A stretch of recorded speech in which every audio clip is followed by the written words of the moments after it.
The marble fountain was bubbling softly when I turned into what was supposed to be my empty lot. My boots crunched over gravel, but instead of forest and trees, there stood a gleaming white mansion, 6-car garage, circular driveway, imported columns that sparkled in the sun. It looked like something straight out of a luxury magazine. The problem? It was sitting right in the middle of my 15-acre property, land I'd owned for almost a decade. And then, as if this scene wasn't insane enough, out walked her, a woman in pristine tennis whites, smoothie in one hand, phone in the other. She waved at me like I was there to trim her hedges. "Excuse me," she sang out in that overly sweet, sing-song tone people use when they think they own the world. "You're trespassing. This is private HOA property now." I leaned across my truck seat, opened the glove compartment, and pulled out a laminated deed, the original copy. I always carried it for situations just like this. I stepped out, held it between us, and said calmly, "No, you built a 9,000-square-foot mansion on my land." She laughed, a loud, condescending, fake laugh. "Oh, sweetie," she said, lowering her sunglasses to reveal perfectly made-up eyes. "This is HOA land. It's been that way for years. I'm Patricia Peaton, president of the Riverside Estates HOA. I personally approve this development." That name hit like a warning bell. Patricia Peaton, the self-appointed queen of Riverside Valley. I'd heard stories about her.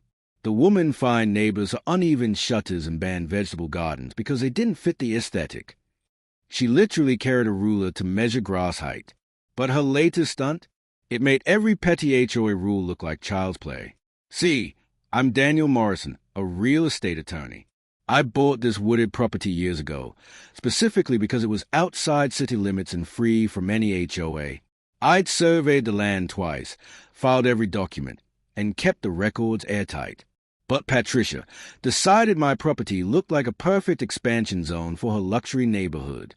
Her son-in-law, a smooth-talking developer named Bradley Harrison, drew up plans for Riverside Estates Phase 2, a multi-million-dollar community of mansions. And right at the center of it, according to their fabricated 1994 expansion map, was my land. When I eventually saw that map in court later, it looked like someone made it on Microsoft Paint after 2 glasses of wine. My lot had just magically appeared inside the HOA borders. She didn't call me, didn't check records, didn't ask permission. She just bulldozed a forest, cut century-old trees, and poured a foundation. By the time I got the message from my neighbor Earl, who tried calling me while I was in Colorado on a case, it was already too late. 3 acres, gone. Old oaks, Wild Creek, all destroyed. When I arrived back, I saw not just a construction site, but a full-blown mansion nearing completion. Marble pillars, butterfly-shaped pool, wine cellar with imported glass. I felt sick, and the worst part? She had already hooked up utilities and labeled the mailbox the Peatons. I stormed straight to the HOA office, a converted dental building that somehow smelled like both printer ink and perfume.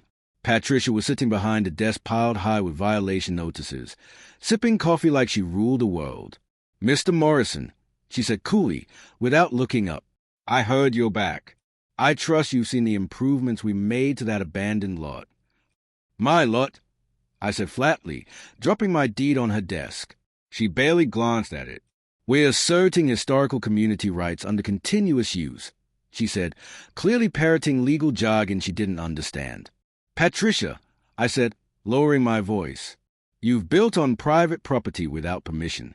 That's trespassing, theft, and 6 other crimes." She smirked. "Then prove it in court, sweetheart. In the meantime, security will escort you off our property." That was a biggest mistake.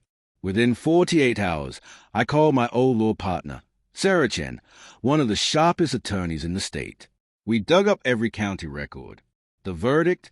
I still owned it all. No easements, no transfers, no permits. She had built an entire luxury estate on land that was in haze, using HOA funds disguised as community beautification. $75,000 budgeted for landscaping had really gone toward Patricia's personal mansion. That's when I called the sheriff.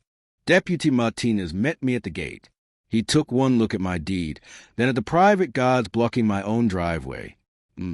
He told the head guard, "Move these cones or I'll arrest you for obstruction." They vanished in seconds. I walked up the driveway beside the deputy, my process server carrying a thick envelope, a formal cease and desist order and lawsuit. Patricia and her son-in-law Bradley were lounging on the patio, champagne in hand. "Patricia Peaton?" the process server asked. "Yes," she said, annoyed. "You've been served." For a split second, her confidence cracked. That smug smile froze, then vanished. The courtroom was packed the day of the hearing. Judge Thompson, known for a no-nonsense demeanor, reviewed the evidence in silence. My deed predated the HOA by 14 years. The so-called expansion map was proven fake. "Mrs. Peaton," the judge said, peering over her glasses, "did you ever verify these records with the county?" Her lawyer stammered about executive interpretation. The judge slammed her pen down. "That's not verification. That's fraud." In the end, I won everything. A full injunction, independent appraisal. The judge even hinted at criminal charges. But I didn't stop there. Sarah filed a civil suit against both Patricia and the HOA for trespass, unlawful construction, and misuse of funds. We made sure every single HOA member got notice that their dues paid for Patricia's mansion. The neighborhood erupted. At the next emergency HOA meeting, angry homeowners filled the room wall to wall. Margaret, Patricia's so-called best friend, was the first to speak. She told us it was for landscaping, she cried. Soon everyone was shouting about the fines, the garden bans, the mailbox heights. Then Dr. Peterson stood and said, "I move for a vote of no confidence." It was unanimous. Patricia was stripped of her presidency and escorted out of the building, screaming about architectural integrity. 2 months later, the court ordered $2.3 million in damages, plus ownership of the mansion to me. I threw a reclamation barbecue on the marble patio. Every neighbor came. Kids splashed in the pool. Music played. Laughter echoed through what was once her personal empire. Halfway through, Patricia drove by in her modest Prius, rolled down her window, and shouted, "This isn't over. I'll sue you for everything." Deputy Martinez, burger in hand, smirked. "You just ran that stop sign. License and registration." She got a $250 ticket. She fought it. She lost. Eventually, prosecutors uncovered her other fraud schemes in 2 different states. When her criminal trial began, it took the jury less than 2 hours, guilty on all counts. Wire fraud, embezzlement, trespass, conspiracy, 8 years in federal prison. As a bailiff cuffed her, she screamed, "But I'm the HOA." "No, Patricia," the judge said coldly. "Not anymore." Now, the mansion she stole stands as my home. The koi pond out front, I named it Patricia's Folly. And every time I sit on that patio with friends and laughter fills the air, I remember the woman who thought she could steal what was mine and built me a paradise instead.